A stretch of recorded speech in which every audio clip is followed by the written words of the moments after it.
Hello, I'm Eagle Eagle Gardens 1 on Instagram, and this is fucking talking shit with Eagle, episode 574. Hopefully, you guys have had a great weekend. I sure have. In fact, I've got a great guest for you tonight, someone who we all respect in the cannabis world, Mr. Jota Herb. How you doing, my friend? You want I'm to tell doing us how you're doing? fantastic. Well, they should be able to find you, but if they don't, I'm give them a doing reminder, fantastic. my Thank friend. you. Yeah, absolutely. I am Hota Herb at Hota Herb, JOTAHERB on Instagram. You can also catch me on Clubhouse and YouTube. I am constantly on Clubhouse, the app. For those that aren't familiar with it, it's a great audio app. We have fantastic conversations all the time, and I'm hosting a weekly room in there, which is simulcast on YouTube on the Future Cannabis Project. So if you're not on the Clubhouse app, you can catch me on YouTube. So, yeah. Right on. I like the Clubhouse app myself, especially now that they've opened it up for Android users. Definitely made it a Yeah. little more appealing for me. Yeah. Absolutely. For a while, it was definitely just Apple users, and then for a while, and then they opened up to Android finally. And it used to be invite only, so the only way you could get into Clubhouse was you had to get an invite from somebody else. I actually got my invite from Aaron, ATG Acres, who's a just fantastic cat, and really tremendous grower and amazing soil guy, actually. So if you're not familiar with him, you should check him out. He also makes these really cool clone shippers called plant packers that are really cool. Really good for shipping clones around. So yeah, check out ATG Acres, my buddy Aaron. So he nominated me for Clubhouse, and it's been actually almost a year. I think next week or the week after, it's going to be a year that I've been on Clubhouse now, and I really enjoy it. It's like talk radio that you can join in the conversation. You know, the one thing that I enjoyed instantly about the Clubhouse app was the people that it kind of lent you access to. Yeah. In bigger places, being able to listen to them speak and even be able to ask questions, to them directly on that platform is one of the things I thought was just super cool. Absolutely. So Absolutely. Yeah. I mean, I got the opportunity to talk with Eddie Lepp before he passed. I mean, like, you're not going to get that in most places, right? Yeah, no, it's really, really a lot of fun. I was, and there's lots of different interesting stuff on there. I mean, we do spend a lot of time talking about cannabis and cultivation and growing stuff all the time. And there's some fantastic shows about the medicinal aspects of cannabis. But, there's all sorts of different things on there. I was listening to a Clubhouse room one night that was on the movie Dune, and it had this guy from NASA on the show with talking about the movie and some of the things that are going on. And, for those that have seen the movie, there's this really cool, like, dragonfly shaped helicopter. It's got like these bi-wings on the side, and they like flap, and the thing takes off. It's really, really cool looking, flies like a dragonfly. There's actually people working on building a helicopter that flies like that. He was talking about the still suits. So everybody in Dune, they live on a desert planet, so they wear these crazy suits that help keep moisture in and help allow you to drink, and so you won't just die in the desert. But that's one of the big challenges that they're going to have to face when they try to colonize Mars is, how do you keep people hydrated? How do you protect them? The NASA spacesuits today actually have water piping through them that's used to help with temperature maintenance. So just like how does that happen, right? You get into a room with this NASA guy talking about the Dune movie. So yeah, no, it was really really, really cool stuff. So I've been enjoying it. And the grow and tell that I used to host in Worcester So for those that don't know, I had this amazing cannabis cultivation club that I used to host on a monthly basis in Worcester, Massachusetts, at a place called the Summit Lounge, which is a consumption lounge. So we could go in there and we could go in there and we could sniff each other's jars, smoke each other's weed, and talk about how we grew it and what were the breeders we were growing, and what were some different things we'd heard and were learning and trying and all of this stuff. And it was really fantastic. And there was about 35 or 40 of us every month that would get together and just share, right? And share and experience and be able to talk about growing the plant, which is just truly amazing. And, when COVID hit, that kind of killed the grow and tells, and I was kind of just stuck out in the middle of nowhere. So a couple months back, Peter from the Future Cannabis Project approached me about starting up doing a show on a weekly basis. So I brought the grow and tell back, and now we're doing weekly grow and tells. I've got this amazing guy, Nick, a company called The Rooted Leaf. They make some unbelievable nutrients. He's been joining me every week and just dropping mad chemistry and biochem and just awesome science, really diving deep into how a lot of these plant mechanics work. And I'm just going to run down a list of the different topics we've covered, because we've done 21 episodes now. And the 22nd episode's coming this week, and I've got Science LEDs going to be joining me. So the head of cultivation's coming on, and we're going to talk about spectrum. But so far we've done carbon, flavonoids, enzymes, KNF preparations, silicon, CalMag, my personal tale, the tale of Jota herb, foliar, communication networks, water, fermentation, kelp, cleaning. We did a breeder spotlight on my buddy Kyle from Pure Breeding. That I grew that amazing New England rock candy. And I actually have I'm growing his Hindu root beer right now, which is a GMO root beer crossed with a hazy Kush. So it's should be crazy plant. Waiting for that. And then we did a 2021 wrap up, and then I had the unbelievable Jendo join us. So Jendo did an episode on hash making. And then we got back into the science, and we did amino acids. I had the folks from the Organic Cultivators, the Supernatural Conference, which is actually going on this weekend in Sturbridge, Mass. So I had Ben and Mike Buer on the show for talking about the Organic Cultivators Conference and growing with intent. And then we did sulfur and glutathione. And then we did sugar. And then last week we did an episode on the hop latent viroid. So just really every week, much deeper conversations on, plant biology, just amazing, and getting into, things that people don't talk about. Everybody talks about NPK, everybody talks about CalMag, but nobody talks about carbon.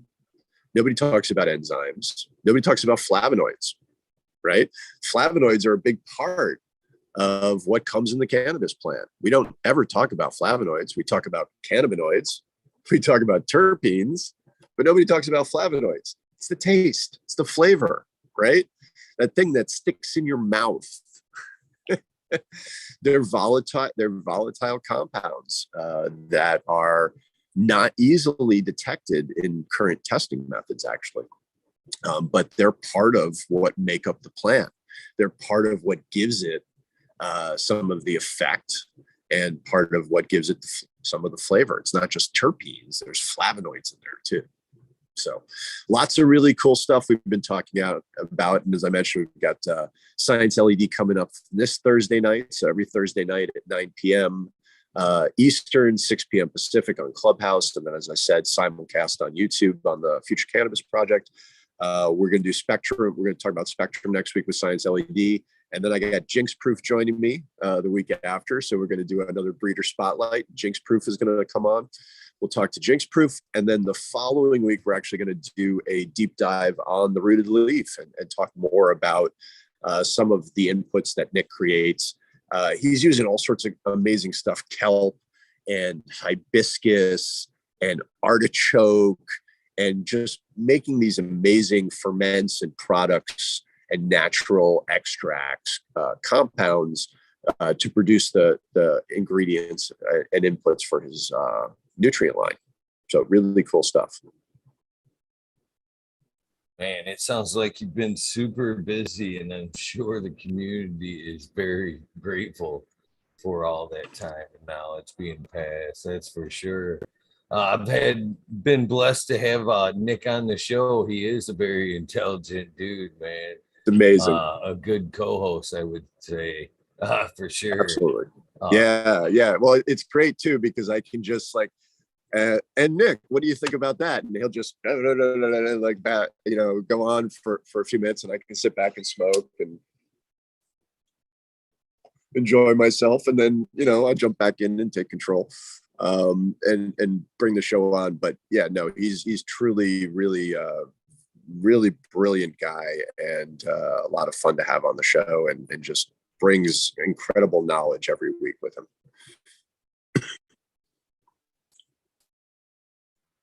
Yeah, that's quite the swath of knowledge there. You guys have already covered too. I mean, that's pretty awesome. Yeah. And we want to just interesting stuff every week too. Like we were talking about kelp. Kelp is one of the reasons why the Roman Empire was so successful. They actually used to harvest kelp and bring it with them for their fields and for growing. So they spread kelp all over the Roman Empire. Just like really cool stuff. Getting into some of those details and some of those backgrounds. Not just talking about the normal stuff, not just talking about HPS versus LED, or plastic pots versus fabric pots, cocoa versus soil. Just getting into some different topics and really drilling down into them has been really, really interesting. And I'm learning a ton every week too. So that's awesome as well. It's great to be able to have these podcasts and then also learn while you're doing them. I'm sure that's why you do it as well, right? You learn something all the time. I learn or take something from each one of you guys every night. That's for sure. And actually, I was speaking with Doc Calix last night, and he was giving you props, some big props. And I was speaking of a few moments I had taken from you from the last couple episodes. Oh, man. He definitely gave you some good ups, man. Yeah, I haven't talked to him in ages. I need to get back with Doc and see how he's doing and chat with him. And actually, it's sad. I missed him. He was out here a couple of years ago. It was for a NECAN or a CannaCon or something. He came out, and unfortunately I didn't attend, and I missed him. So one of these days I'll catch up with him, or I'll have to head out to the West Coast and visit the wonderful Pacific Northwest and go visit Nick in person, and go visit Doc Alec, and go visit Jinx, and go see them in their natural habitats, so to speak. It's good. I do miss getting out and seeing the community. It's definitely been a long 2 years. Have you been into any events in the last 2 years? Anything at all? I went to the Harvest Cup. That was pretty much it. I went to the Harvest Cup last November, and I will be going to the Regenerative Conference up in Maine. I still plan on going, I believe, right now. And I probably will make an appearance at the Boston NECAN on Saturday, possibly, if I'm in town. But yeah, that's the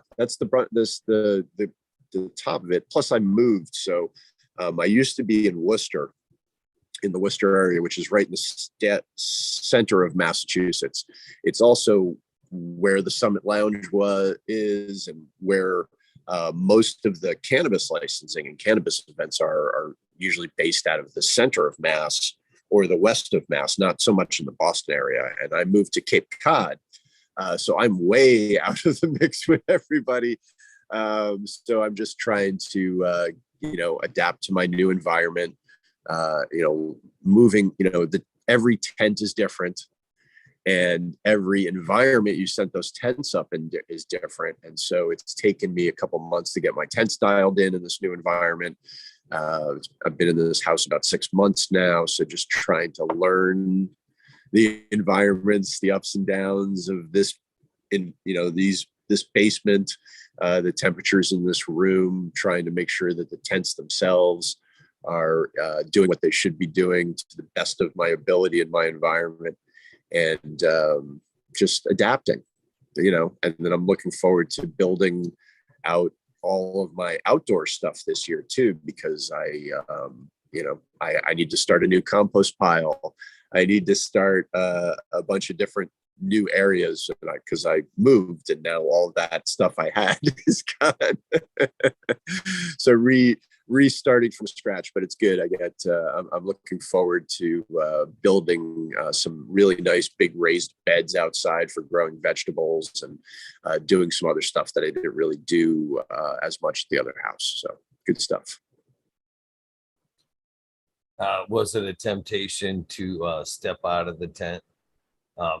Nah, yeah, everybody, I have my pros and cons with the tent, and I'm sure I'm still not sure, as I'm maybe going through the same thing myself here, stepping into a new environment here in the next month or two.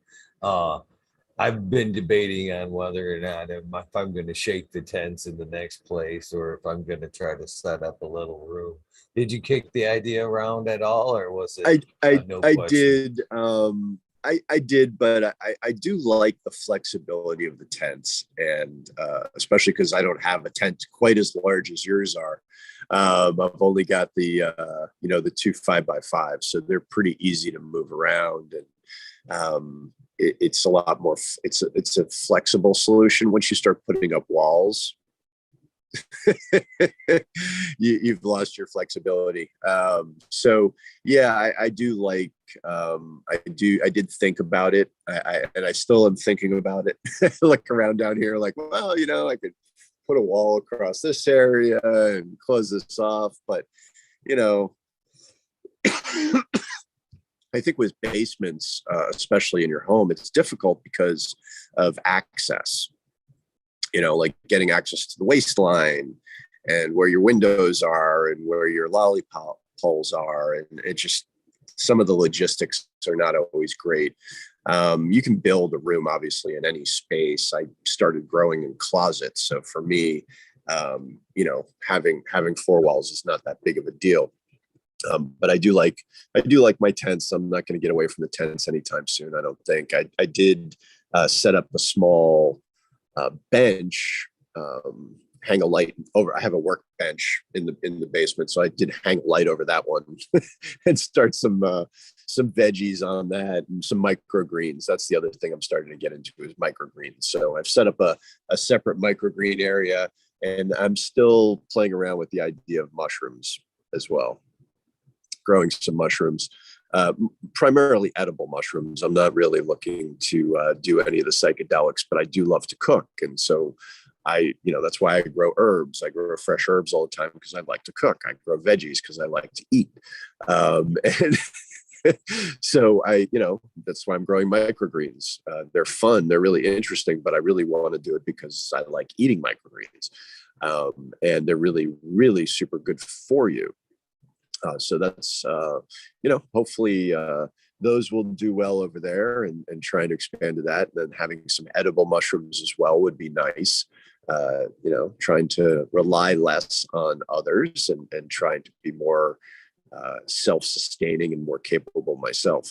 But, there's something to be said about putting some plants outside under full spectrum sun, and not running the power to do that.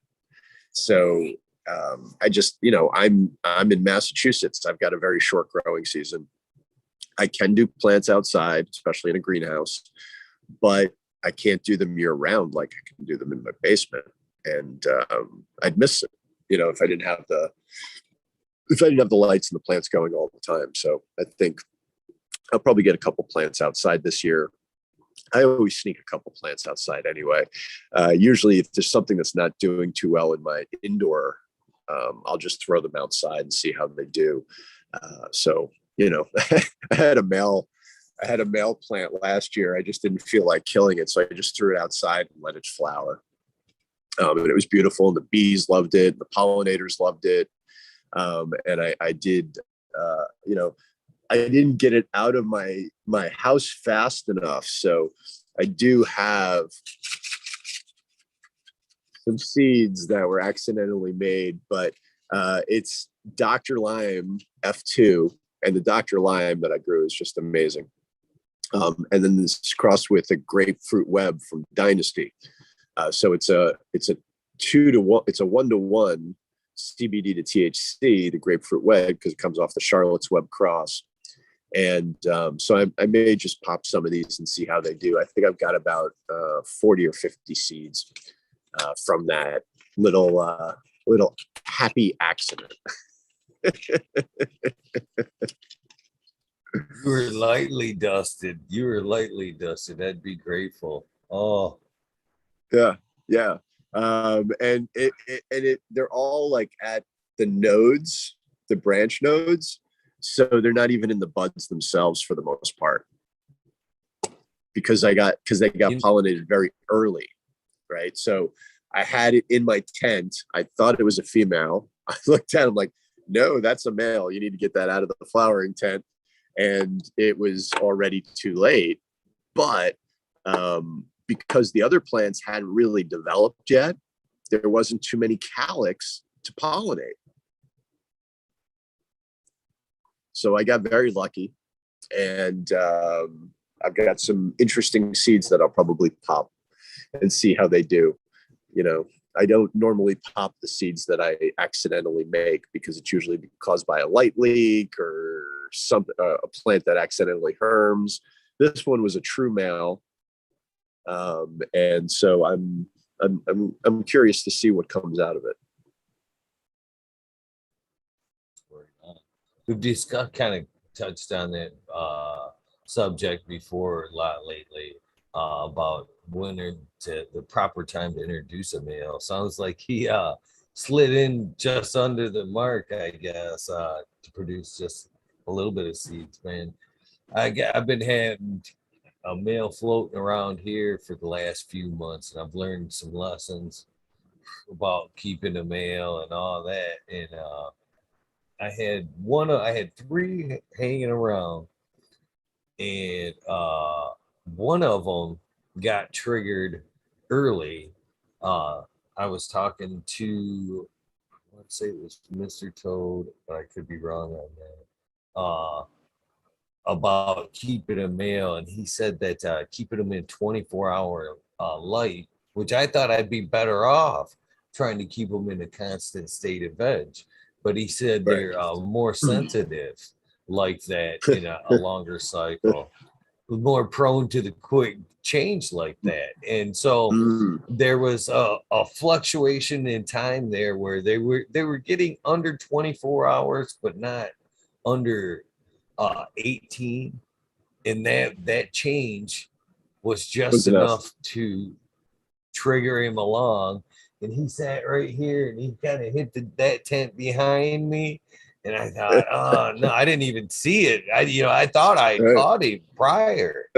Oh no, that whole tent, I had seeds in that tent, and I thought, those 2 areas, because as it went, further that way, it was less and less seeds. And then I got into that tent over there, and seeds over there still. Just from this little guy couldn't have been 12, 14 inches in a 1-gallon pot when he flipped. And he didn't, And it doesn't take much. They carry on the wind. They go everywhere. They get on your clothes. They get on you. It's everywhere. You can't stop it once it goes off. And yeah. I've had a few seeded harvests before. It's never fun. But it does happen. It does happen. These happy mistakes, happy accidents. Oh, I'll keep telling myself as I pick through them. Yeah. Yeah. I I was know. jokingly saying the other night, man, I'm about done trying to separate them. I'm about ready to start throwing in a dish and actually start eating them or something. Because I don't really have a whole lot of intentions on growing them, so I hate them. Right. See them go to Right. Well, waste. it's either that or you just throw them from your car as you drive down the road, sow a field as you drive, overgrow the Good planet, possibility. overgrow the Good planet, possibility. just spread them everywhere. I do live in a forest. I do live in a forest with lots and lots of dirt back roads. So it's a good possibility. Yeah. Yeah. I mean, reintroduce it back to nature. I'd Let it like grow to give wild. away cannabis anyway, but every one of those seeds thrown wouldn't be something I would probably go back and harvest. So those would just be gifts for people later on. Come stumbling across them. Wow. Exactly. Animals, wildlife, they love it too. The seeds are great for them. Hemp seed is fantastic for animals. So I also appreciate that the fact that you're growing in the 5x5s. Mine are the 4x8s there behind me. And for Yep. the most part, I think that the lights are more capable these days. Even what's behind me now is more suited for a 5x whatever space, you know what I mean? Yeah. Versus, so I think you get more use out of your light actually with the 5x5 fixture or 5x5s with these Right. fixtures these days. Yeah, because most of the lighting companies, they put out footprints for 4x4 and 5x5, and usually it's the same light for a 4x4 space or a 5x5 space. You do start to lose some of your par, some of your intensity as the further you go out, depending on the lights. The lights that I use from Science LED, the shape of most LEDs, they have like a rounded type of a bulb on them or a node. With Science LED, it actually has like a little bit of a nipple in the middle, so it's like a little bit of an indentation. And what that does is it forces the light out to the sides as opposed to straight down like most LED. And so you do get great coverage at a 5x5 space. You probably could even go with a 6x6 almost, because it gives such great side light. In fact, it gives better side light than like directly underneath it in some cases. So you don't need to have as many lights even. When you're using some of the newer stuff, and you're spreading out the light so much as well. I think that's the other part of it, is getting away from an HPS where you have a single bulb in the middle of your tent, and half of your plant is shadowed. You're spreading these lights out across these bars, or and all those different points of light are crossing, and you're getting all these different angles, and so you get much better penetration today. But yeah, I agree. The 5x5, you're probably getting a little bit more use of the space. With the 4x4, you're getting a lot of bounce off the wall.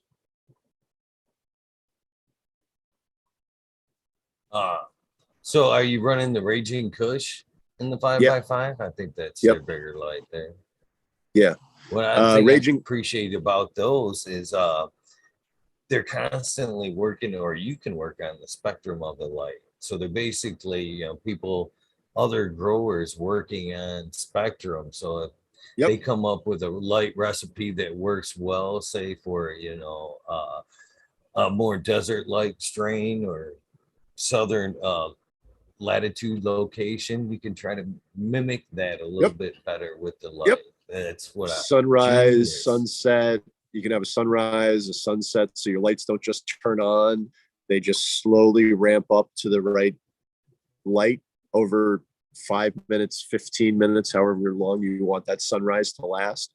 Sunset, You can do an all red. So you can get, you can go with trying to get them to go to sleep earlier and try to get some of the benefits of that. It's lots of different things you can do using red light during vegetation, actually, to help with keeping the plant from stretching too much. So if you using more blue light and less red light will make them stretch more. You can also use blue light during the flowering cycle. They've been doing some really cool testing, and I'm really looking forward to talking to them about this next Thursday night. They've been doing some testing with using just blue light for the last 2 weeks of flower, as opposed to red light, to pack on some extra weight. So just really interesting stuff that you can do with once you have the ability to tune the lights, change the spectrum. It's not just turning a knob for the intensity. You can change your intensity. You can change the type of colors, the spectrum, how have it, like I said, ramp up, ramp down, all sorts of cool stuff. They have an effect where you can, if you have like a room of them, you can connect them and you can kind of have it so that it's almost like the sun moving across the sky. With That's the most pretty intensity neat. kind of moving through the room across different sets of lights. There's lots of really cool things you could do. And they're doing a lot of testing and getting good data, which is what I appreciate, right? It's not just about, dude, those plants were massive. They're actually doing side-by-side comparisons. They're having the growers who are doing the testing do these comparisons, getting, so that you get really good, true science and information out of it, which is important. I love that they work with growers like myself all the time. They're constantly chatting with us, sharing the science they're learning, asking us about what we're doing. They made Ed Rosenthal's book this round. Dr. Bruce Bugby's doing some testing with a whole room of their lights right now to really play with the lights and the spectrum and do some really cool stuff there. So yeah, they're a really fun company. I do enjoy using their lights and talking with them and working with them. And I've known them for a few years now. They're out of Colorado. Really great. They're not some, ridiculous company out of China that's selling lights for super cheap. And they just push them relentlessly everywhere, and they don't care about the growers. You can talk to anybody at Mars Hydro, and I guarantee you'll never find anybody who's actually used the light and has ever grown a plant with one. It's just not going to happen. Talk to Spider Farmer, same thing. Every one of those people who talk to you, try to sell you a light, ask them if they've ever grown a plant with them.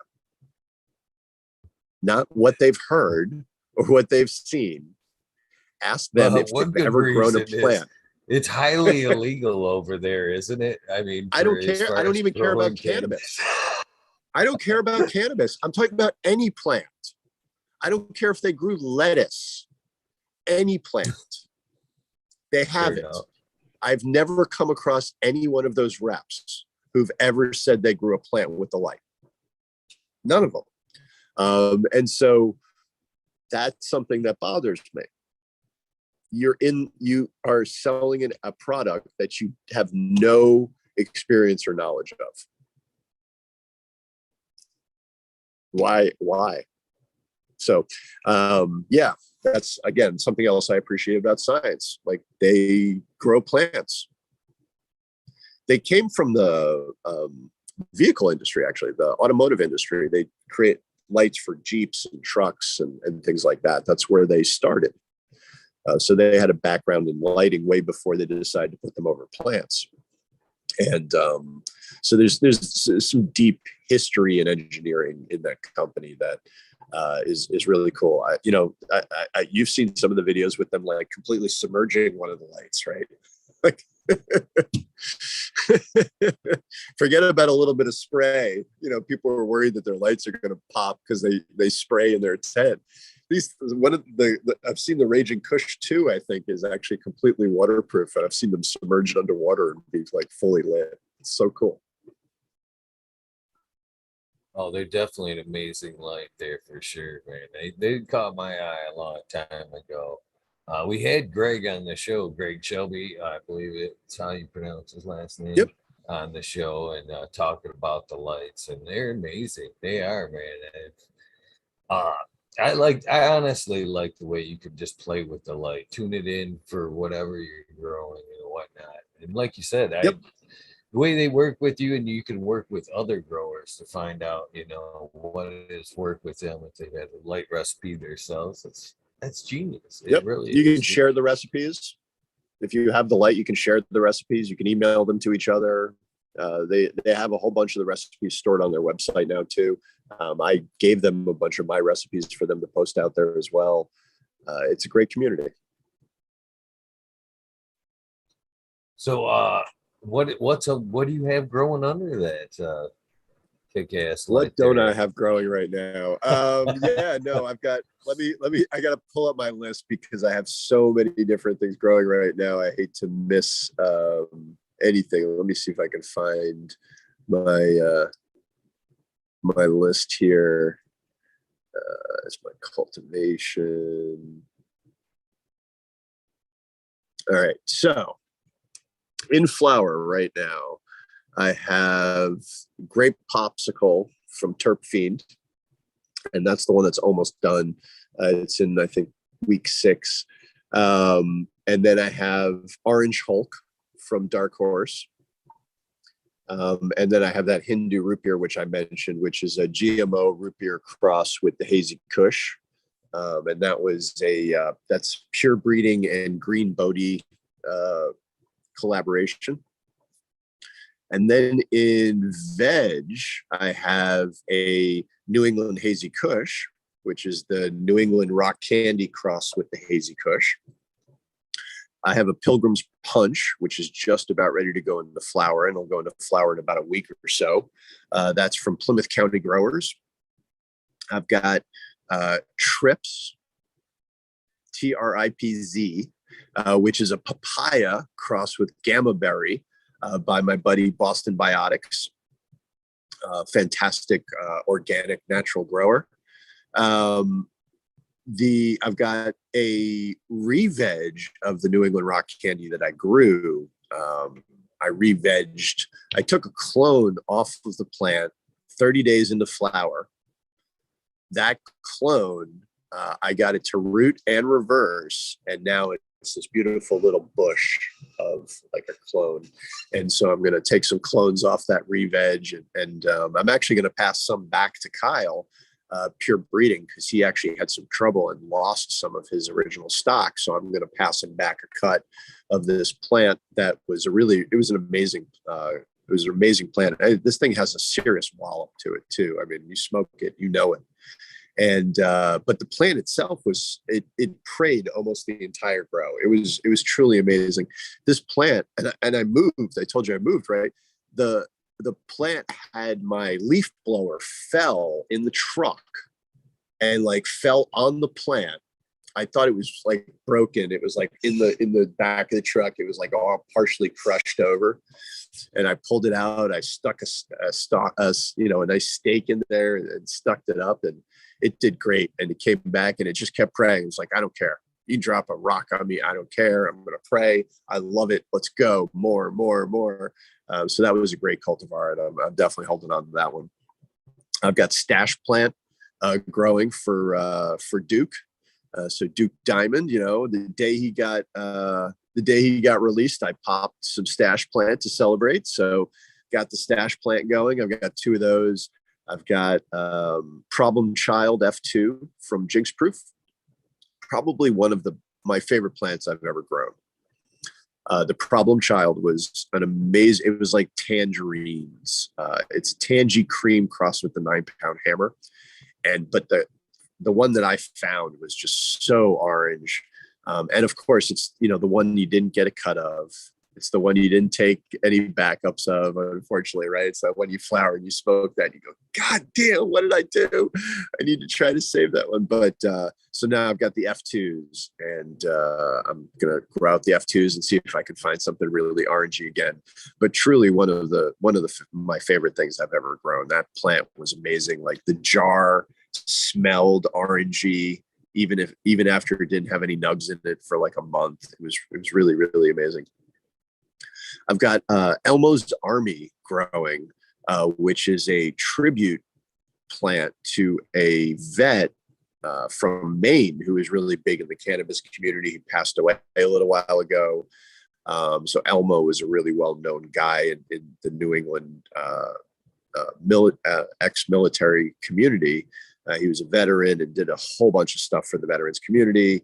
And so Professor P, Dynasty, did a tribute to him. And so there's a bunch of Elmo's cuts and seeds. And so I'm growing Elmo's Army. There's another one that came out as well. But Elmo's Army is going. So yeah, that's quite a list. Grape Popsicle, Orange Hulk, Hindu Root Beer, the Pilgrim's Punch, Trips, the New England Hazy Kush, Stash Plant, Problem Child, Elmo's Army. It's quite a lineup. The grape popsicle there, are you expecting like a grape flavor out of it, or are you actually expecting like a purple cannabis? Grape. So that's I when I talked to Terp, that was mainly what I was going after. One of the plants that I grew back in the early 90s was a goofy grape, and it was a cross between Williams Wonder and Soma's Lavender. And it was an amazing plant. And it went around west coast of Florida for a couple of years. It was amazing plant. And that was also, it was one of those ones that just tasted grape, it smelled grape, like you tasted grape in your mouth afterwards. Really, really amazing. And so I'm still looking for a really great cultivar like I had, 30 years ago. But that's so I was looking specifically for something really grapey. I haven't had a good grape plant yet. And so I went to him, and he gave me these grape popsicles, and also some Merlot that he did as well, that he also said had a lot of really good grape terps to it. So we'll see how the grape popsicle comes out. I still have a whole bunch more seeds too. So if this one isn't that grapey, I may pop a few more to see what happens. I had another one that was a grape Goudini by Two Guys and a Gun. And that one, unfortunately, was a male. So I had to get rid of it. So still hunting that grape. I love the terp profile there. The grape. It's definitely a tasty. But like I said, I was kind of hinting to, I love grape, but I don't love the perks, that is associated with a lot of the grape leaves that you get. There's just something about that purple cannabis that is super tasty, but I just don't necessarily find it heavy hitting. Super flavorful, but not heavy hitting. I think it's interesting. Again, cannabis affects everybody differently. And I have a friend who, if he smokes anything purple, it gets him like hyped up. He gets like, almost like shaky. He gets so it's like super sativa for him for some reason. He gets all shaky, and it gets him all jacked up, and he needs to like calm down, like smoke some CBD or something to calm down. If he smokes anything purple, just seems to have that reaction. He's probably allergic to anthocyanin or whatever it is. And but yeah, no, it's about the flavor. I'm all about the flavors. I don't usually. Of course, I love when I have a pretty plant, but I'm not growing things because they're I'm looking for a certain color or a certain shape. I'm growing for flavor, for something that I want to enjoy smoking and enjoy consuming. And so if it looks beautiful and I don't enjoy smoking it, it doesn't do me any good. So I'm always all about the flavor. And I don't really care about yield too much either. Yield is not that big of a deal when you grow. If you get a good rotation going and you keep growing, usually you have more weed than you can smoke. I know I usually have more than I can smoke. So yield isn't that big of a issue for me because I always have something handy. I'm not like I'm going to run out. And I keep a rotation. So it's never more than a month between a harvest. So all the plants in my flower tent right now are a different age. They're all different flower time. One's 6 weeks, one's 3 weeks, one's 1 week. So I try to get at least one plant in there every 30 days, keep their rotation going. One in, one out, one in, one out, one in, one out. And call that the whack-a-mole grow right absolutely. there. Absolutely. As soon as if I have a space, I grab something from veg. I, go look in the veg tent and say, who looks good today? You look good. You're coming with me, and throw them in the flower tent and get them going, and just try to keep that rotation going, because then you don't have too far in between. You don't get smoked out on the same strain, and it works great for me, at least. I like to always have something flowering, always something to look forward to, just being ready to harvest. And I also find it's easier to harvest too, because I don't have to do multiple plants. I can do one plant, I can knock it out in a day or two trimming, and I'm done for a month. I know when I've brought down 4 or 5 plants, it's a hassle to get through all those plants.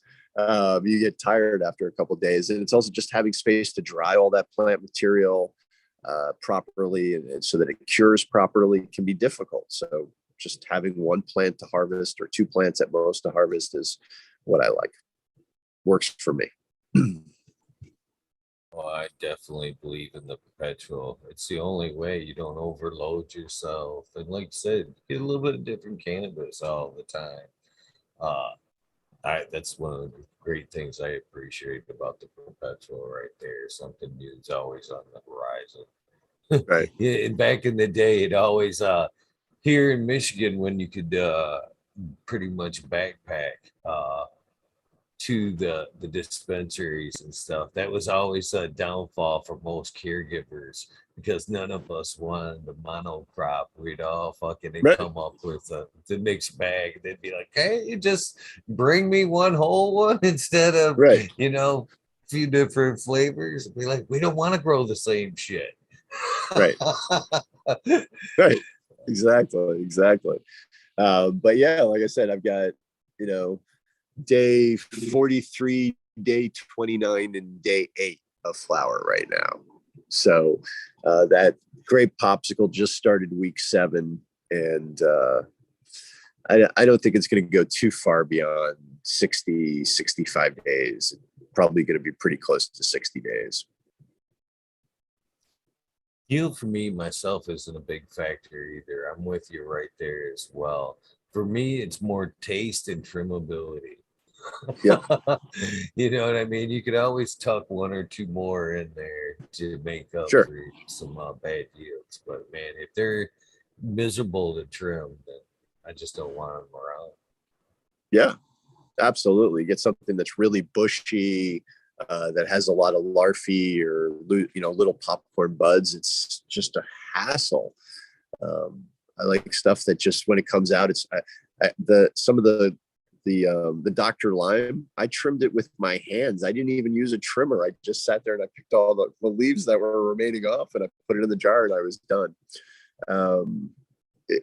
That's ideal. So you're somewhat of a, I would think, techie type guy, like to fool around with some of the new gadgets and toys. How do you feel about some of these new herb dryers that are out? Some of them are pretty appealing now. They can control the, environment, humidity, and everything right to the end, whatever you kind of put in there. Are you interested in something like that? Would that ever Well, be in I the have a hotel? Curador. I do have Do a you? Curador. How you Yeah, like it? I do. I love my Nice. Curador. It really does. I feel keep the terps a lot longer. The cannabis has better flavor, and I actually just did some curing in it, where I just took the plant. I cut off a few branches of the plant, and I just stuck it straight in the Curador. No jar, no bag, no nothing. Just left it in the Curador. It took, like, no lie, 3 to 4 weeks for that plant to dry out, and it was really terpy. It did not lose any of the terpenes because you're curing at like 52, 53 degrees, with, perfect humidity consistently. Uh, Consistency is also part of it. Having consistent temperature and humidity, not up and down, also helps. And so it was like I kept checking it, and it was still kind of spongy, and like, wow, this is like, how is this still moist? It's in this refrigerator, basically. It's in an open air though. And I was expecting it to dry much faster. And it took a while to dry, and it really did, I feel, maintain more of the terpenes than my traditional drying methods of the same plant. So I was pretty impressed with that. But yeah, as far as some of those other things, I think the cryo cures are interesting. I know, my friends Tommy and Elaine, Excelsior Extract, the original Outcast, their cryo cure machine's really cool. And I've smoked some of the cannabis, and that's 24 hours. 24 hours, you've got smokable flower, and it tastes. It really does also, again, maintain a lot of that flavor. The bud comes out really kind of strange though. It's like super light. It feels almost fluffy, and when you break it, it turns into like a sand almost. So it's a little bit different from that standpoint. But yeah, I'm not. I'm more of a believer in the slower, natural process for curing. It's funny. I am a techie, but for the most part, except when it comes to my grow. Some things I am a little techie about, like I have the Science LED lights. It's got an app. I tune it. I set a recipe. It's got, a certain time it comes on, and I tune the schedule and the amount of light, the type of light, and all that stuff. Sure, interesting. I have a pulse meter to monitor my environment. Temperature, CO2, humidity, all those things. But nothing else for the most part. I work on a computer all day long. That's what I do. I work in data warehousing, data architecture, and project management. And so I'm on the computer all day long. The last thing I want in my tent is more computers, more technology. I'm there to I'm trying to get back to nature, right? Like, I'm trying to spend time with plants, and I really don't want anything in between me and the plants. That's why I hand water. I want to be in there with the plants. I want to get in the tent. I don't want to necessarily, even the blue mats. I have a blue mat system. I don't really use it very often because I like to hand water. I like to lift the pots. I like to see how heavy they are. Do they need water? Get in there and water them, and feel them and check them, and all that stuff. And I think that, to me, the more systems and electronics and things you put in there, the less you're in touch with the actual plant. So I think it extends to the curing process as well for me. I can appreciate that. I really can. As a carpenter or whatever, if you find that you want to fix this around the house or whatever, not Right, so likely to want to come home with you. right, Yeah, I can right. feel you there. I can Right. definitely You drive understand. down the street, you got the house that's only half sided. It's probably a guy who does siding for a living. The guy whose yard needs mowing, he's probably a landscaper. Because you don't want to do that shit after you did it all day long. If you're a house painter, you probably don't want to paint your own house. I definitely appreciate what you're saying there for sure. So But let yeah, me you know, Ask you this, what yeah. have you, go ahead. I'm sorry. I didn't mean to I was cut just you going to off there. say, you know, I think I don't I don't necessarily look down on those things. I don't have a problem with people using those things if you're comfortable with it. If you like the product that comes out and it works for you, great. You know, just I don't. If people want to grow in hydroponics, go ahead. You want to grow in rock wool, sure, go ahead. Do whatever you want. It's to each his own, right? There's a million ways to do this. Um, I want people to be comfortable with their process. I want people to feel comfortable with what they do. I want them to develop their own style, because that's really what the longer you do this, or any hobby, eventually you start to develop your own style. You learn what works for you, what doesn't work for you, what you like, what you don't like.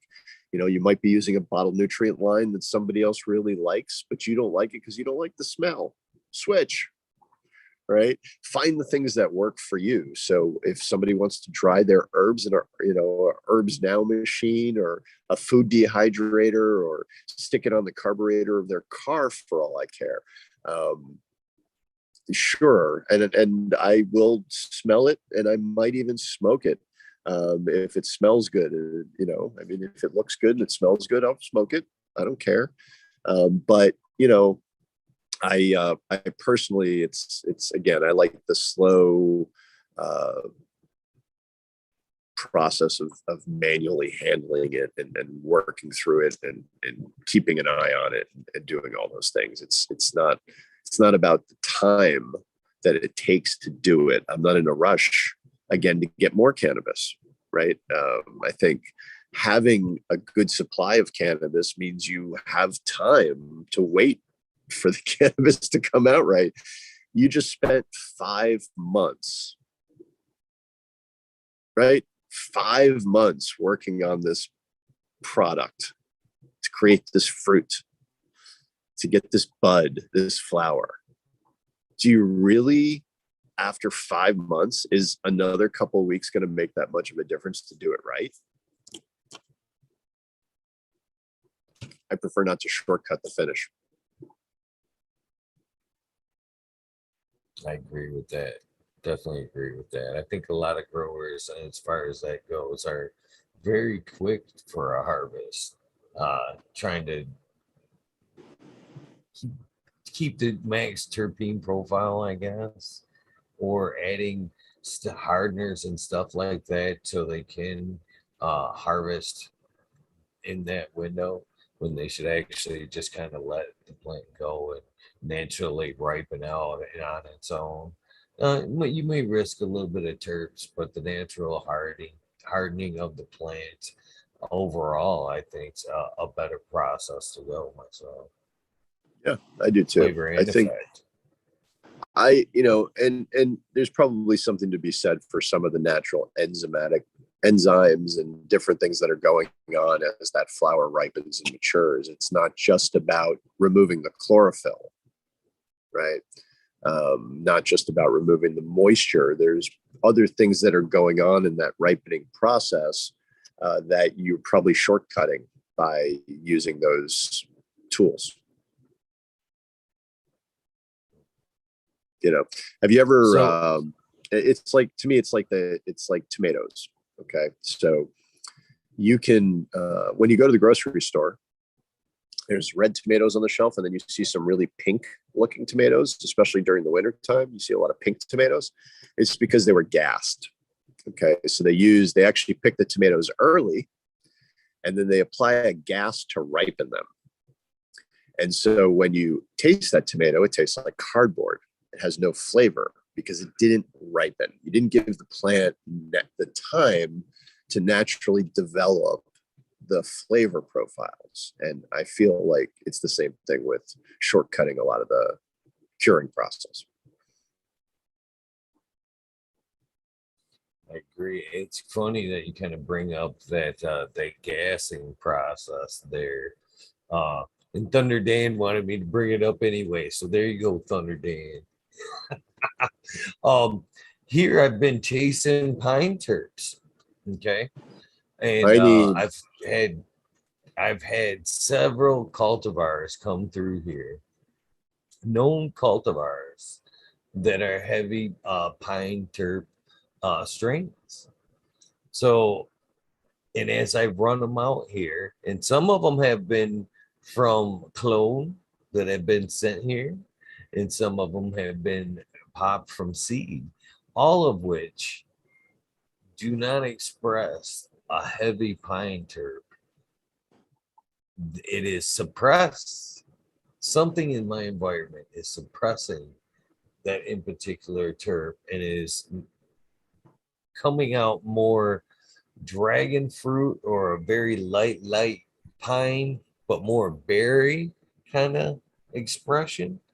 And this has been over 5 cultivars now that have Hmm.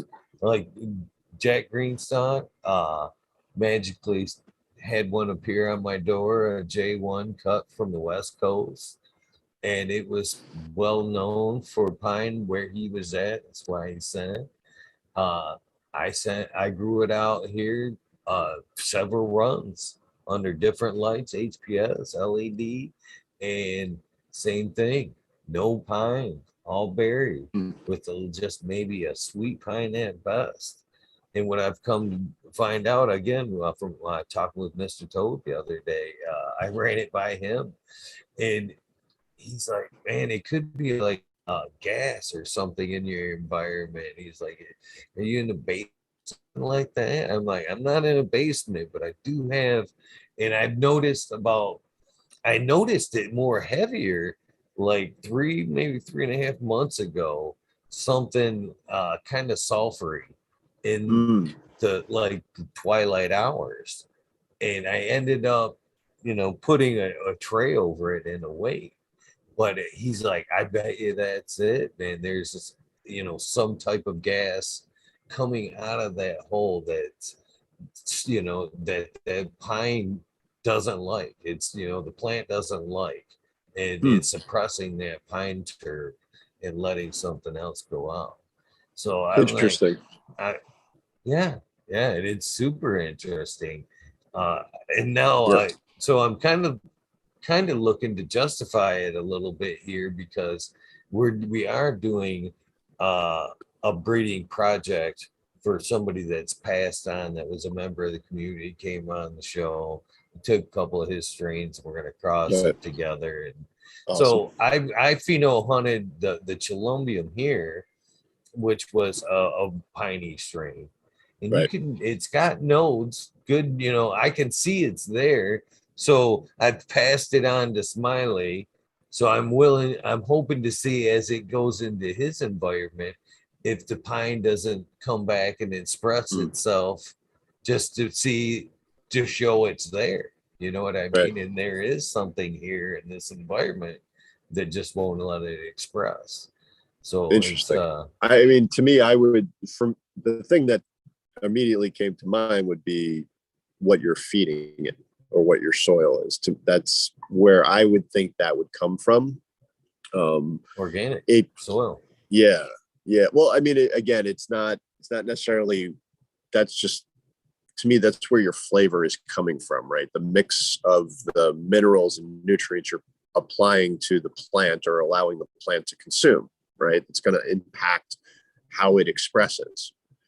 And so maybe it's the feed, maybe it's the type of food that you're feeding it, right? I know there's products on the market that, and again, I haven't necessarily proved or disproven these. There's certain products on the market that will give you a sweeter finish, or will give you a terpier finish, or more pungent finish. There's different types of things like that. So I mean, maybe it might just have something to do with the combination of the nutrients and the inputs you're using. That's the thing that I would Soil and think of. water. Yeah, Soil and I mean, water.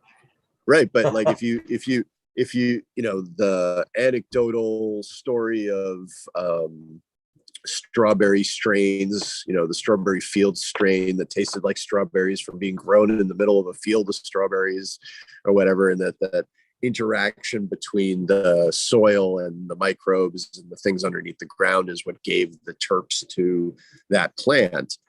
So is there something that's in your soil that's possibly stopping the pining from coming out? Or is there a lack of pining possibly because you're treating the plants too well? Are you not abusing them enough? Right? Terpenes are a stress response. So many of the stress, natural terpene development comes from stress. And so, in nature, right, not necessarily within our gardens, but in nature, terpenes are a response to stressors, whether they're environmental stressors or bug stressors or predation, whether it's, molds or pests or fungi and things like that. Terpenes are part of a defensive mechanism. And so maybe you're treating your plants too well. And then the only other wild side of it that I can think of as well is maybe it's the pH of your soil. So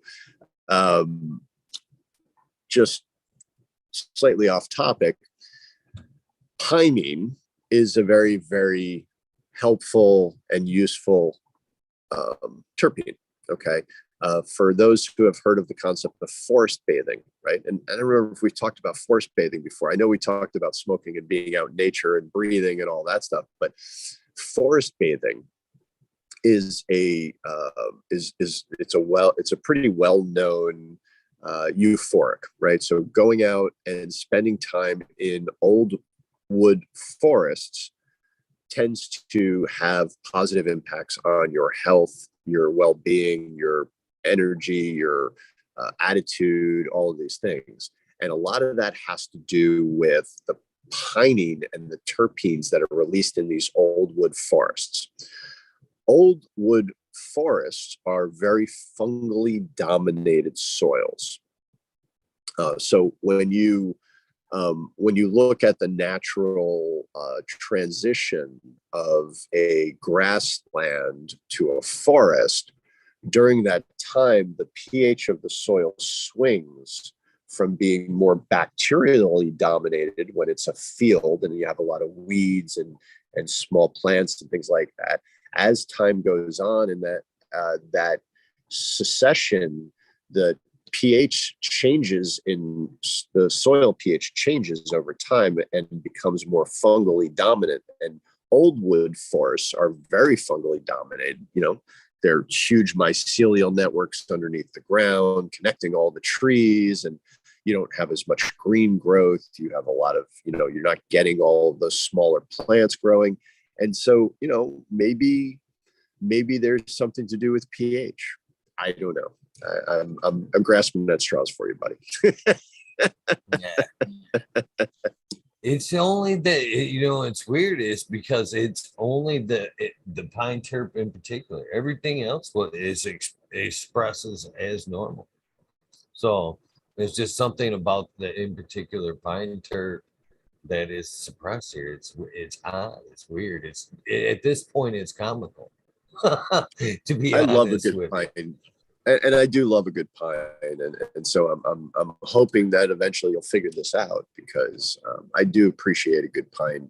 I think a lot of people got away from pine for a while, but pining is amazing, and I do really love a good piney cannabis. It's one of the things that first attracted me to a lot of the Northern Light strains, because they did have a good amount of pining in them.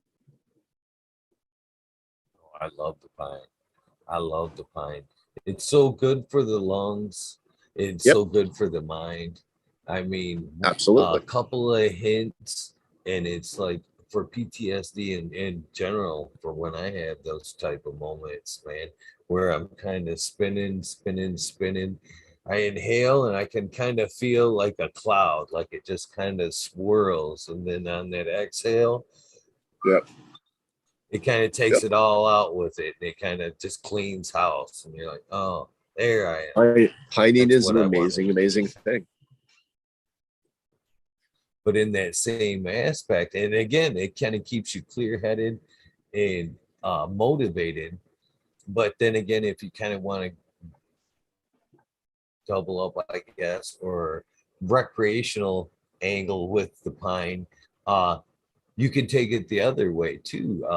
Indulge a little harder, and it's more that laughy you know, have a good Definitely a mood, euphoric. very social. Yeah, Definitely that's one euphoric.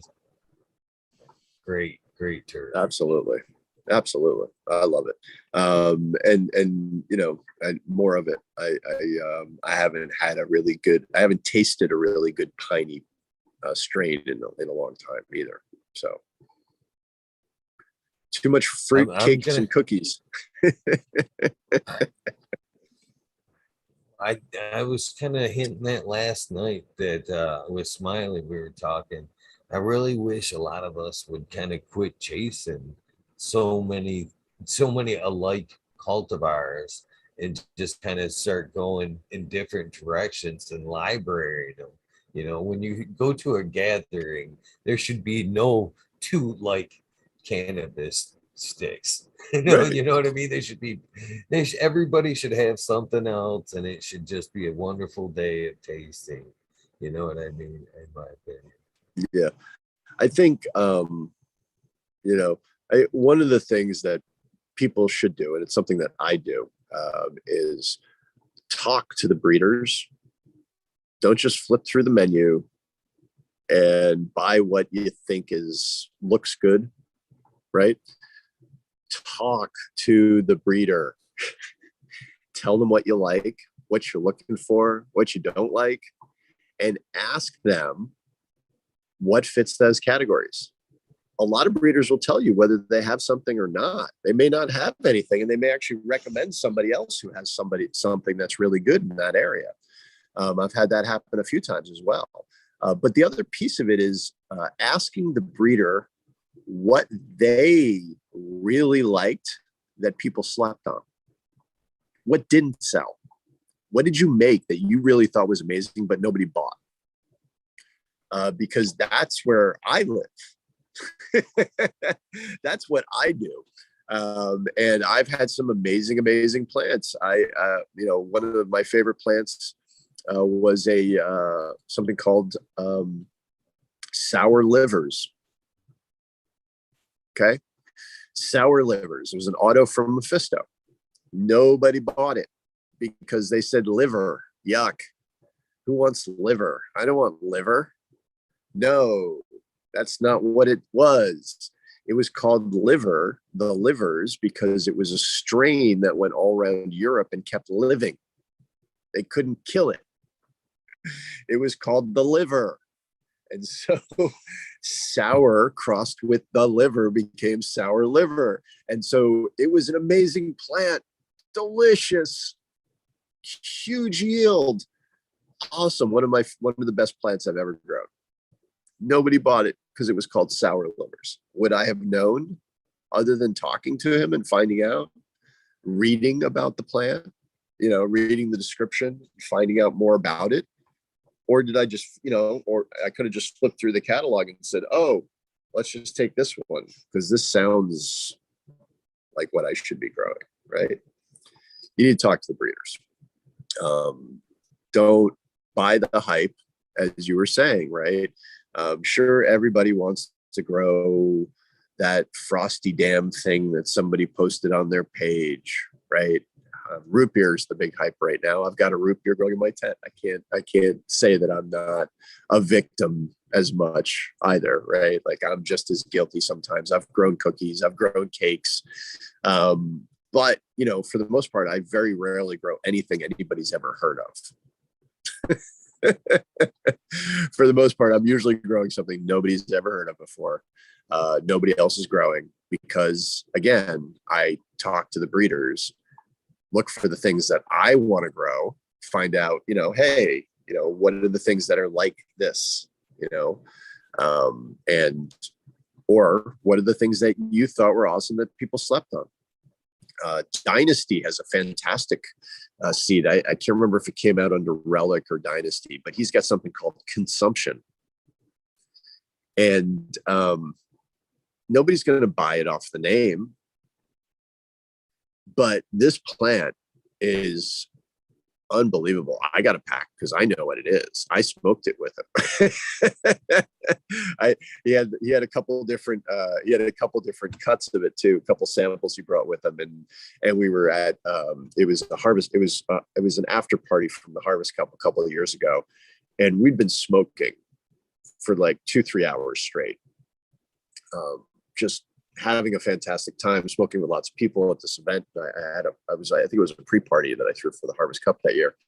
And we had like 50, 60 people, and we were just smoking and having a great time. And came over, he's like, all right, it's going to smoke some of the consumption. And we smoked this joint of the consumption. And I'm telling you, man, it cut through everything else, like cleared everything, every other flavor, every other terp, everything was gone. And then like I had to sit down. Like I thought I had peaked. Like I was like, I'm not going to get any higher. You're at that point where you're just smoking for the fun of it and the flavor and stuff. Man, I was stoned. I'm like, I got to sit down for a couple minutes and just like deal with this. So it was truly an amazing cultivar. But again, nobody's going to buy that off the name. Have you ever heard of Consumption? No, I haven't. No. Again, so yeah, you got to talk to the breeders. Got to talk to them. It's funny you bring that up because I am very guilty of what you just said. Just last night, we were the Weed Nerd World doing an after show after Doc was on, and Robert Greenfingers Thomas was going through some of the cultivars he had in his garden there, and he pulls out one of the tags and he shows it into the camera and it says ex-wife. I'm like, who in the heck is growing ex-wife? Why would you even buy that? You know what I mean? So just like you're saying, man, by the name, I'm already going, yeah. I don't want get that. What you're saying. That pack is ugly. I don't like the name. I mean, there's definitely stuff that I won't. There's stuff I won't grow. There's stuff I won't grow because of the name, right? If if the name is terrible, I'm not going to grow it. I have a pack of seeds that it's called ass. I'm not going to grow it just because I don't want to grow ass, right? Like I just like, why would you name it something like that? Like there's a bunch of them. Unicorn poop. Why are you naming stuff after shit? Stop naming strains after shit. Okay, just don't. I'm not going to grow it.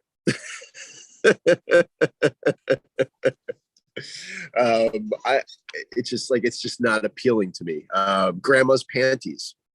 Again, I don't care. I've grown that. I have actually grown the granny panties. See, there you go. And it was a tough sell. That was fucking like 212. And even, before the medical and everybody getting down on names and shit, that was a tough dispo sell.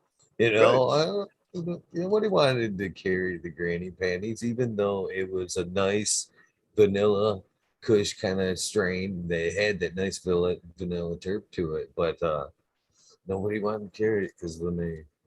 Sad. So I think people need to be a little more creative. Obviously they need to stop stealing names from companies because they're going to get sued. That happens as well all the time. People just need to be a little bit more creative. And I know it's tough. There's been so many strains that it's hard to find a name, but there's names out there. You don't need to use ridiculous terms or company rip-offs of existing companies. You're just asking for trouble.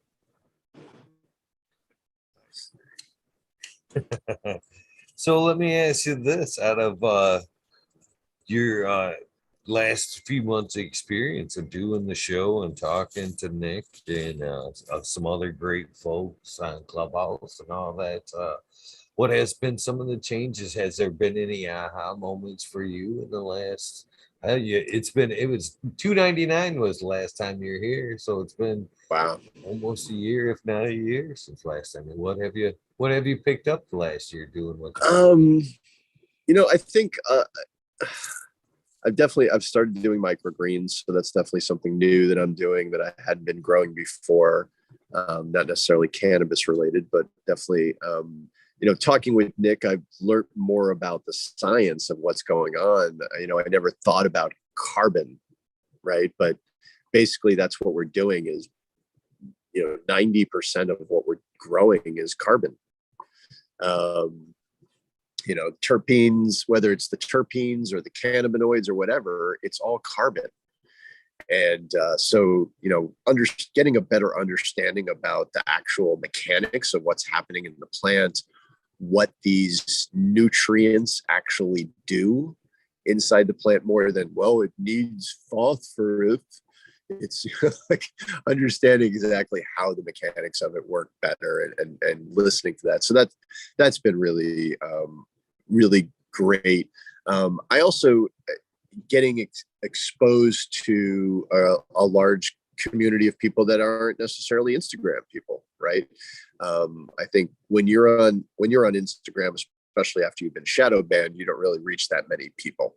And in general, even if you're not shadow banned and you're on Instagram, you may be reaching 10% of the cannabis community, maybe. And we like to think it's a bigger part of the community than it really is, but it isn't that big of a part of the community. Most people who smoke cannabis are not on Instagram talking about cannabis. So I think it's about 10% of the community that are actually on Instagram. And so being on Clubhouse, there's a whole group of people that I'm interfacing with that did not know me on Instagram, had never, interfaced with me, had not, and again, around the country and around the globe, not necessarily people that I've met at events in New England, but just that. So I've, definitely, I think a lot more connections in the West Coast, and like Nick, for instance, I wouldn't have met Nick if it wasn't for Clubhouse. He's not somebody I knew from Instagram. He's in the Pacific Northwest. I'm in New England. I'd never heard of the Rooted Leaf and his nutrient line. I'd never seen him at a trade show or anything. So he's not somebody that I would have come across if it wasn't for Clubhouse. So that's been fantastic. And I think I've learned a lot more about the just all the different aspects, I think, of the cannabis industry. There's a whole community of people in there that talk about hemp construction, learning about the differences in how the hemp plant is used for different types of materials. You need the different parts of the plant are used for different stuff. So the hurd, the inside of the stalk, is what's used for hempcrete. You need the fibers along the outsides of the stalks for textiles, clothing, things like that. The floss is also the flower part, which is really kind of not really so much buds, but a little bit usually looser in hemp, that can be used for different products as well. So there's all these different things, and you don't just grow hemp for everything, right? There's just like we grow cultivars for different terpenes and different flavors. There's different cultivars of hemp for different types of uses. So if you're going to grow one type of hemp for clothing, you're going to grow a different type of hemp for hempcrete. You're going to grow a different type of hemp for CBD. Or for smokable flower. So there's all these different things. So that's one of the things that I've learned. I've learned a lot more about the medical benefits of cannabis. There's a lot of medical rooms and medical doctors talking about cannabis and how cannabis is useful in different diseases and issues and problems and things like that. So that's also been really, really interesting. There's an awesome show that's on every day at noon called the State of Cannabis News Hour. So in East noon on the East Coast and 9 a.m. on Pacific time is the State of Cannabis News Hour, and that is an hour of news talking about all the different articles, all the different things that are going on in the cannabis industry, not only in the United States, but around the globe. They talk about an article for 4 minutes and 20 seconds. And then they allow people to come up and talk about the article. They bring in guests. So many times you'll read about an article about cannabis in some magazine, and the author will pop on, which is awesome. So or they'll talk about something going on in Massachusetts, for instance, and I'll come up and talk about the event because I was there. Or they'll get somebody that's on the ground in Texas who's working on hemp legalization in Texas. So it's a really nice localized or cross section of news and information of what's going on with the industry as a whole. So yeah, just lots of great stuff. I have to agree about the Clubhouse there. You never realize how big the cannabis industry is until you kind of search around, because you're very true about Instagram, YouTube. What they're seeing in that small swath right there is very little to the people out there really. What boots on the ground work, we'll call it. You know what I mean? Right. Actually doing the work, and experts and stuff like that. And a lot of them are on Clubhouse. Same thing. When I got on there, same thing. Typed in cannabis, got in some of these rooms. I was like, who are these people?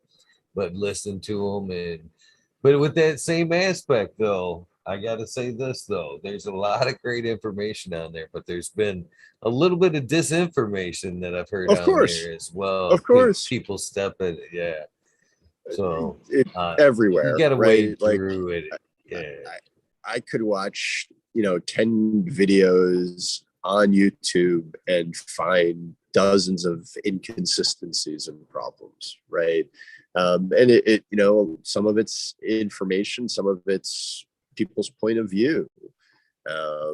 It's just, there's going to be differing. I see it all the time, right? We have, Matthew Gates, Sentinel, right? He's fantastic, right?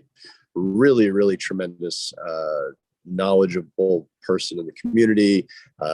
Very few people that I've ever met know more about IPM and insects than he does, and how they affect this plant. But he's having arguments with like some of the folks that are proponents of this idea that healthy plants don't get attacked by bugs. And these are big folks, it's like, how do you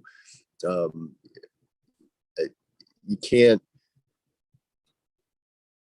again, it's points of view, right? I guess is the best way to do it. So you'll get somebody who comes on there and they're talking about their understanding of the way that plants work and the different types of sugars that can be created by the plant, and how different insects may or may not eat those sucrose and the different types of sugars, etc. Their point of view is based on their understanding of the way that sugars work and their understanding of the way that insects can absorb sugars. Then you get Matt, who's more from the entomology standpoint. He knows that the bugs themselves have the capability, and actually that's what they have evolved to do, which is adapt to those changes in the plant chemistry and still take advantage of them and still eat them.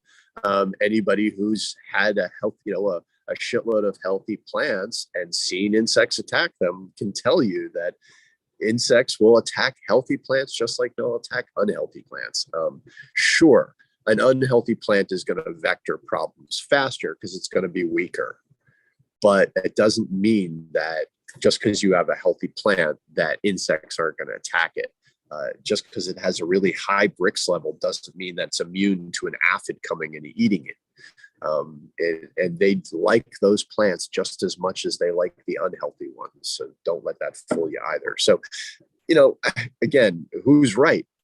Both of them are incredible, biological people. They come from understandings. They're reading scientific journals. They're referencing papers, differing points of view. right? We were talking about this similar yesterday. What is gained from by throwing, the negativity back and forth on certain subjects like that? Just because one of us may understand a piece of the puzzle that another one of us haven't necessarily figure out or haven't been able to prove doesn't mean it it isn't quality information or facts that they're trying to put out there.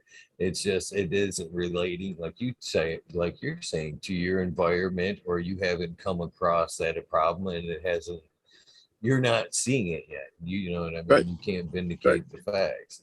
uh Yeah. we were talking about that just the other day. Why sling mud? Why sling mud? Same thing we're talking about with like me saying that there's disinformation on Clubhouse as well as great information. Yep. For all of us, instead of slinging mud kind of at the facts, we need to kind of just take it in, weigh it out, maybe put it over here for a minute.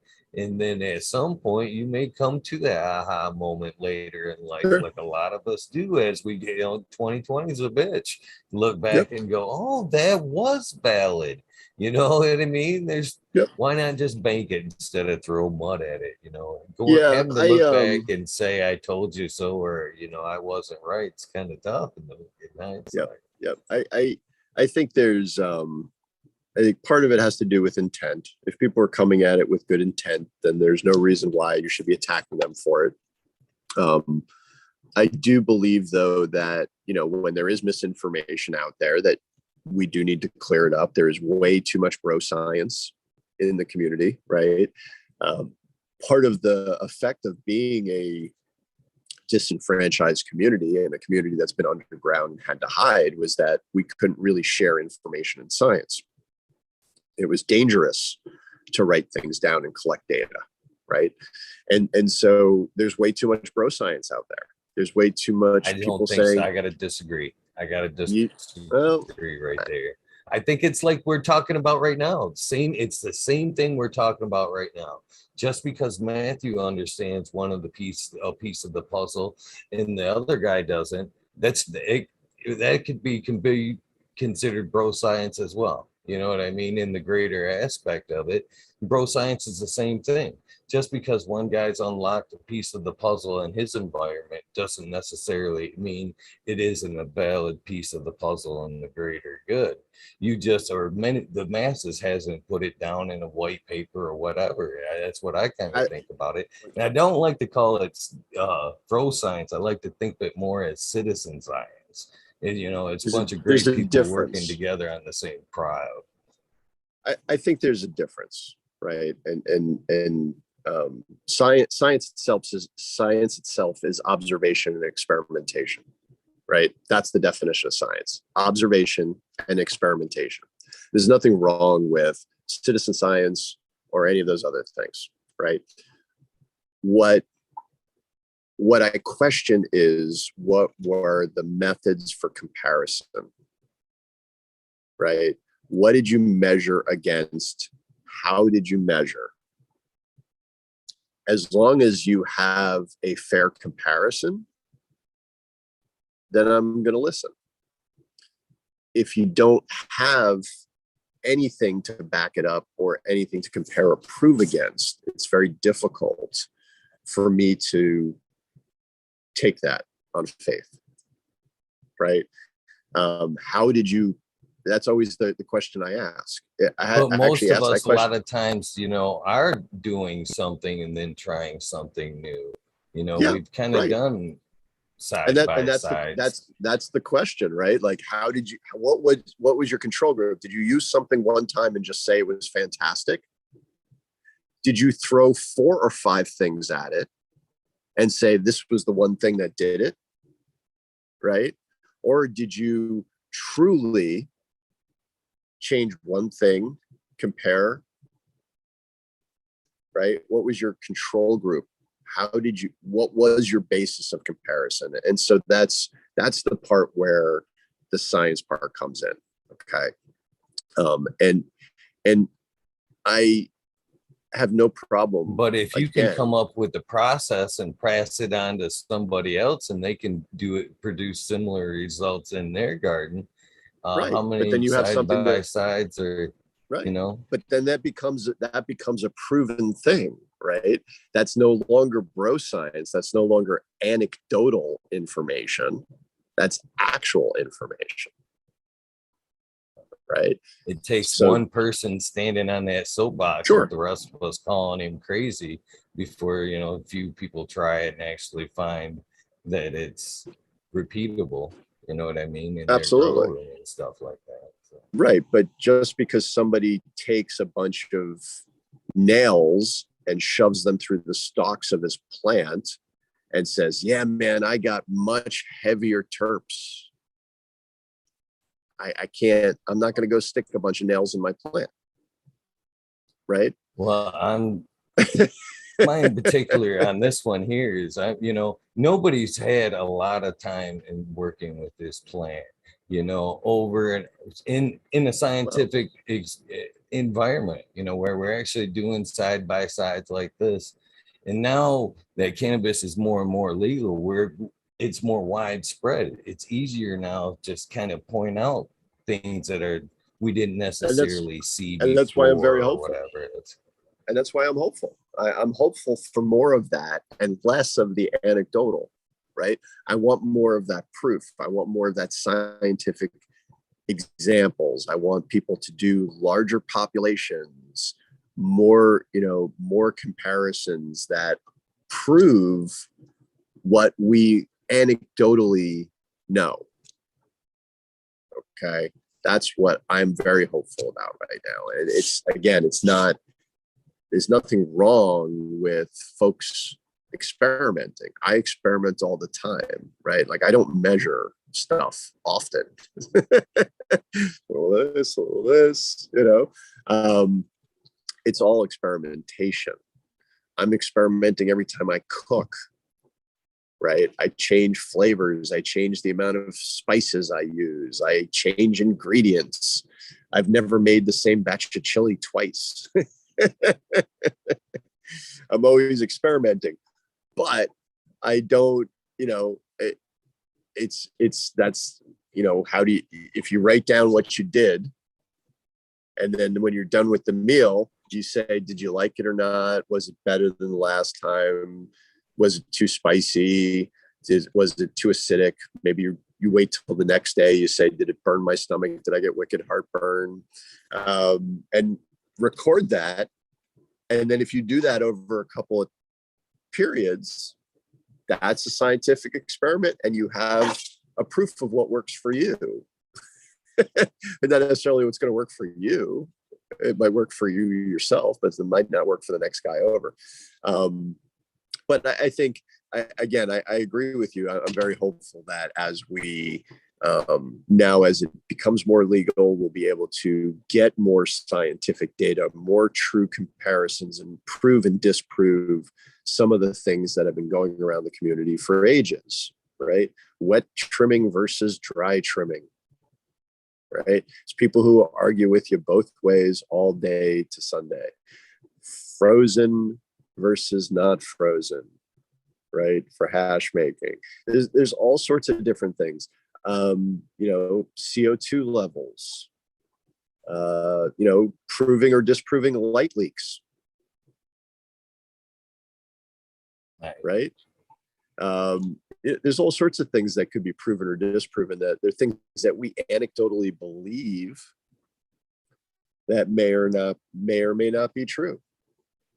Is a light leak always going to cause you to hurt? What if I open up my tent in the middle of the night and turn lights on 4 weeks into flowering? Right? Is that just because that specific cultivar is more likely to, herm under stress? Or is there some specific scientific reason why that would happen? Right? And if that's the case, why doesn't it happen under a good full moon? I don't know. Maybe it's the spectrum that causes it. Maybe it's the type of light. Maybe it's the intensity of the light. I don't know. So that's, I I believe that light leaks can cause hermaphrodites. I've seen cases where, or I believe I've seen cases where a specific plant in my tent was affected because of the way the light was coming into the tent, but not the other ones in the same tent. So, the more science we get, the better off we are. Spoke to that issue lately too, people that were having herms down low. And I think that's kind of an instance of having a thick canopy and a lower that's getting like light occasionally. You know what I mean? Kind of messing up its cycle a little bit like that. That's kind of my theory on a little bit of the light leak stuff like that. But, right. I agree. There's a lot of arguments to be had, and they bring out a lot of good information. But I guess I just hate to see it in more of a debate type form, where you're not having the conversation. You're more or less trying to discredit the person. It's kind of sure what I see again. Sometimes. It's about intention, right? Are you trying to help others, or are you specifically trying to show somebody else is an idiot? That's why I like what we do. I think we're kind of responsible stewards in cannabis education, basically, letting people come on and speak their message all the way through. I kind of like the single one-on-one episodes, educational episodes, where you like you and Nick, you pointed out a topic and it's riding through, much not necessarily with debate, but you're letting one person exhaust basically what they know, and then people can take it from there. You know what I mean?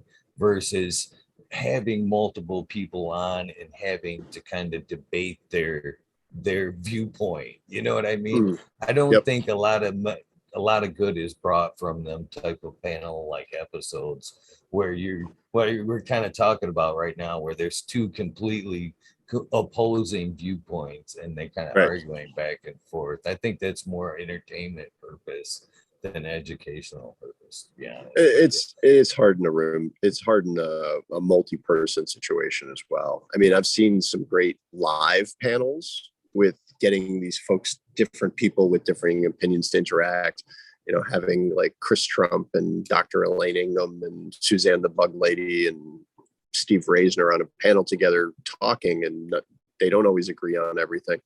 And that interaction between them all, there was one night they had a panel at one of the conferences of that, and there was like a 2-hour discussion about people arguing about neem. Whether to use neem or not, whether neem was bad, was it good, did it cause problems, all these different things. And it can be, those are also can be very learning opportunities as well.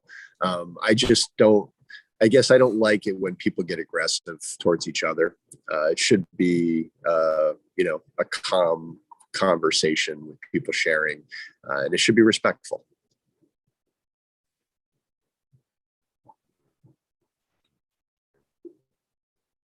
So what is up for Hoto in 22, man? 222, there's a lot of twos in this year. Yeah, there is. I find them to be a good luck sign. Do you think this is going to be an exceptional year for Hoto? I don't know. We'll see. I think it's hard to be optimistic on any real political change as far as cannabis goes. There's been so many up and downs with it, at least federally. I think we all hope that eventually they'll get on the stick. We're at the point now where there's, I think, 37 states have legal medical cannabis, and there's at least a dozen states that have legal adult use cannabis. And the feds really need to get out of our way there. So I don't know if we're going to see the change that we've all been hoping would happen. I'm hopeful, but I'm still pretty pessimistic about that. Other than that, for me, it's just really continuing to do what I do, which is just grow plants and talk about it. There really is not any huge plans for me. I'm going to continue doing the grow and tells and continue just being me. I'm not really focused on any specific goals for this year. I think there's like I said, I'm going to go to the Regenerative Conference, which is coming up in Maine in March, and I might hit NECAN 1 or 2 days, but I'm just going to wait and play it by ear. And I'm also looking forward to spending a lot of time in my garden this year, trying to build out my new garden and getting that all set up at my new house. And that's where I'm going to really be focused, not so much on exterior, but more on the interior of my acre.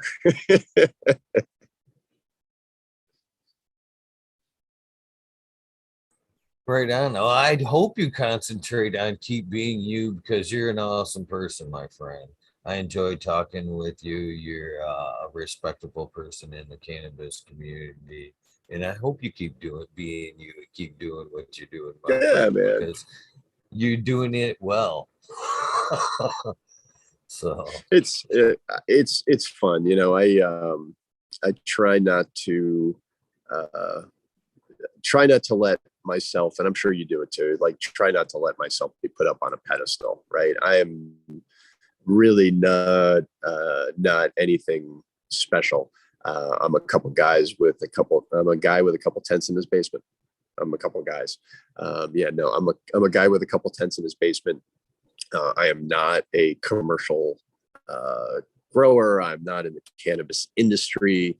I'm more of just kind of, I'm a cannabis enthusiast. I love the plant. I call myself an armchair cultivator in many cases, right? But, I don't do this for fame or fortune or any of that other stuff. I don't get paid by the cannabis industry. I don't make a dime off of any of my podcasts or any of that other stuff that I do. I don't have any sponsors or anything. I just love the plant. And I love having the plant in my life. And I want others to also have access to the plant and be successful in growing their own and enjoy growing it, not be stressed about it, to relax, to enjoy the ride. It's a very helpful plant. It is medicinal to ingest. It is medicinal to grow it. It's therapeutic to have live plants, whether it's a cannabis plant or any type of plant. And so I think this plant itself connects with us more than anything else that I've ever experienced. And so I want other people to be able to experience that as well. And so I get on here and I talk about it. And I'll keep getting on here and talking about it and keep encouraging people to experience and plant for themselves. And also try to remind people that it doesn't have to be extremely difficult. It's a simple plant that can grow without a lot, right? Soil and water, right? You were saying that earlier, soil and water, and give it some light, give it some love. You don't need to have a chemistry degree to grow the plant well. You don't have to have years and years of industry knowledge. You don't have to have this magic bullet nutrient. Really, the plant's just going to grow. If you just keep it wet, not too wet, but you keep it wet and you give it some light, it's going to grow, and you'll probably get some of the best cannabis you've ever smoked in your life. Having that fresh cannabis for yourself that you grew yourself is really just a tremendous, tremendous experience. And so that's why I do this, and that's why I'll keep doing it. We were a disenfranchised community. We had to hide. We had to, stay in the closet. And today we're really not that much different. Just because it's legal doesn't mean that it's normalized. Doesn't mean that we're accepted in the world as a whole. And, we can't talk about it freely still. We can barely find shops to go buy it, if even in a legal state, right? They make you go to the industrial park area. You can only be in certain cities. You have to pay huge fines to be able to do this legally, commercially at least. So, you know, we're in a place where we need to continue to support each other as a community. Let people know it's okay, and slowly but surely pull the plant back into normal society. And the only way we can do that is by keep talking about it. So that's it, man. Very respectable guy, man. Third time on the show. I take something away from you every time. Little nugget of wisdom from you every time, my friend. If you watch the show, or if you haven't, you would probably be impressed how many times I have quoted you at one point from one of our interviews. So I do have a lot of respect for you and what you do, my friend. You, like you said, you might be only a small scale grower, but you have a huge cannabis heart, and that's what matters, man. I'm the same thing with you, man. I'm not making any money doing this. We do this because we love this and we want other people Absolutely. to learn. And that's hugely respectable, my friend. Yep. Hugely respectable. Yep. And I have a ton of respect for you for doing it. You're very likable guy. You present yourself well, and you're full of great information. And I think all in all, you're an asset to the cannabis community. So again, thank you, my friend. Respect thank you, my friend.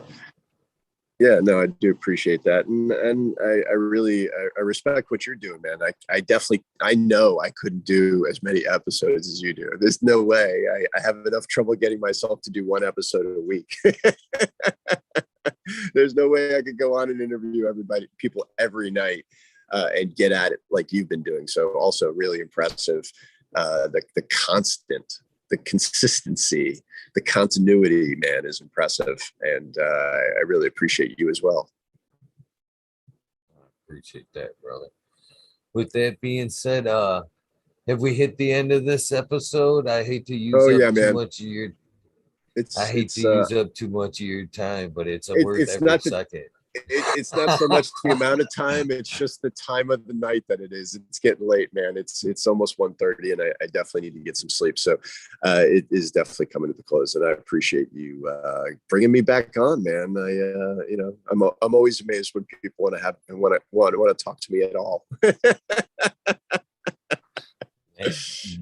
They're lost if they don't, brother. They're lost if they don't, because, man, you are a wealth of good information, and I enjoy having you on the show.